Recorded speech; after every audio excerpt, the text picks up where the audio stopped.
लुधियाना से नरेंद्र ने पूछते हैं, मैं ज़्यादातर पास्ट में जीता हूँ और पास्ट के बारे में सोचता रहता हूँ। आत्मग्लानि से भरा रहता हूँ कि मैं उस वक्त समय का सही उपयोग नहीं कर पाया। मैं इस आत्मग्लानि से कैसे बाहर निकलूं? हरिवंश राय बच्चन इस देश के महाकवि हुए। दुर्भाग्य है कि उनके पुत्र अमिताभ बच्चन को ज़्यादा लोग जानते हैं और उसके पिता को, हरिवंश राय बच्चन को, कम लोग जानते हैं।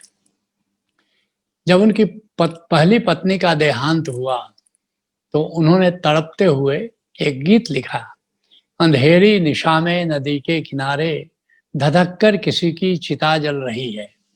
फिर समय बीता, कोपले फिर फूटी, प्रेम का अंकुर फिर जन्मा, तेजी बच्चन जी से उनका प्रेम हुआ और फिर बात बदल गई। बड़ी प्यारी कविता फिर बच्चन जी ने लिखी।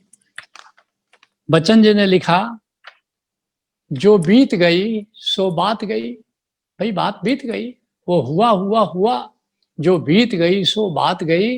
अंबर के आनंद को देखो, कितने इसके तारे टूटे, कितने इसके साथी छूटे। जो टूट गए फिर कहाँ जुड़े, पर बोलो टूटे तारों पर कब अंबर शोर मचाता है। जो बीत गई सो बात गई, मेरी फुलवारी को देखो, टूटी कितनी इसकी कलियां, मुरझाई कितनी बल्लरियां। जो टूट गई फिर कहाँ जुड़ी, पर बोलो टूटे फूलों पर कब कानन शोर मचाता है। जो बीत गई सो बात गई। इसलिए अतीत में जो घटना घटी वो घट गई, अब उन घटनाओं का कोई अस्तित्व नहीं है। इसलिए जो बीत गई या जो आने वाला है उसके बारे में भी सोच सोच कर क्या करने वाले हो। यही अर्जुन कह रहा है कि ये हम क्यों युद्ध करें, युद्ध से कितने लोग मारे जाएंगे और कितनी लोग विधवाएं होंगी, कितने बच्चे होंगे। कृष्ण कह रहे हैं कि अर्जुन, अशोच या अनन्य शोचस्तम प्रज्ञावादांश भाषसे। जो बात सोचने लायक नहीं उसके बारे में तुम सोच रहे हो। गतासून अगतासून च नानु शोचन्ति पंडिता। जो बीत गया उसके बारे में प्रज्ञावान व्यक्ति नहीं सोचता। जो आने वाला है, अगतासून जो आने वाला है उसके बारे में भी प्रज्ञावान व्यक्ति नहीं सोचता। प्रज्ञावान व्यक्ति अभी हमें क्या करना है, वर्तमान परिस्थितियों में हमको क्या करना है, इसके बारे में सोचना है। इसलिए सभी संतों ने, सभी बुद्धों ने सम्यक दृष्टि की बात की है कि ये जो जीवन में घटनाएं घटती रहती हैं, इनसे हमको पाठ सीखना है। तुम कहते हो कि जीवन में जो अतीत में घटनाएं घटी, अभी भी तुम शोक में हो सोच सोच कर। क्यों शोक में हो? क्योंकि सम्यक दृष्टि नहीं, दृष्टि असम्यक है। इसलिए भगवान महावीर ने 14 गुण स्थान, 14 मील के पत्थर बनाए हैं आध्यात्मिक यात्रा के। पहला है असम्यक दृष्टि, क्योंकि 100% लोग असम्यक दृष्टि में है, असम्यक दृष्टि में है।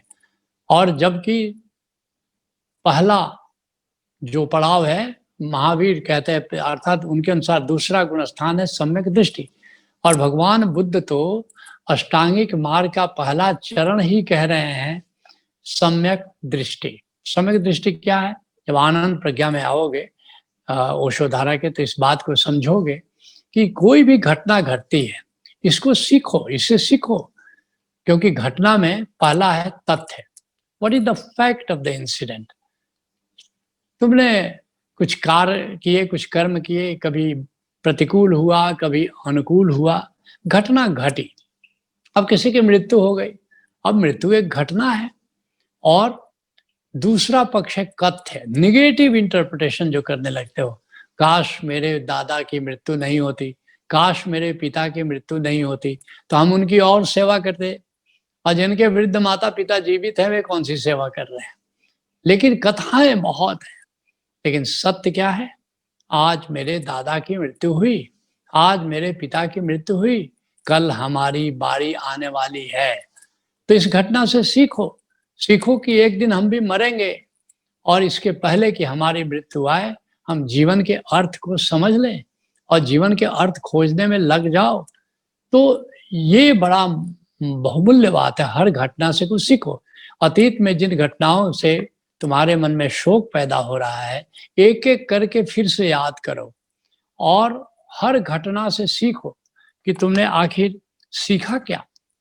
और जो भी अतीत में घटनाएँ घटी, उससे अगर मान लो प्रतिकूल हुआ है, निराशा पैदा हुई है, तो इसके लिए आखिरी खत फ़िल्म का एक गीत याद रखना, एक निराशा लाख सहारे, एक अंधेरा लाख सितारे और सबसे हँसी सौगात है जीवन, नादां है जो जीवन से हारे। बीते हुए कल की खातिर आज न अपना तुम दे देना, जाने कहाँ से कोई आकर जाने तुम्हारा जीवन संवारे। एक निराशा लाख सहारे, एक अंधेरा लाख सितारे। क्या पता एक दरवाजा बंद होता है, हजार दरवाजे खुल जाते हैं। एक द्वार बंद होता है, हजार द्वार खुल जाते हैं तुम्हारे लिए। एक अपॉर्चुनिटी विदा हो जाती है, हजार अपॉर्चुनिटी तुम्हारा इंतजार करती है। तो आज तुम यहाँ पर आए हो, तुम प्रश्न लेकर के अपना आए हो, क्या तुम्हारे लिए एक नया द्वार नहीं खुल रहा है? और अगर शायद तुम बीते के शोक से अगर नहीं पीड़ित होते, तो आज तुम ओशोधारा में इस सत्संग में शामिल ही नहीं होते। शायद वो तुम्हारे लिए वरदान था। एक दिन शायद इस बात को तुम रियलाइज़ करो।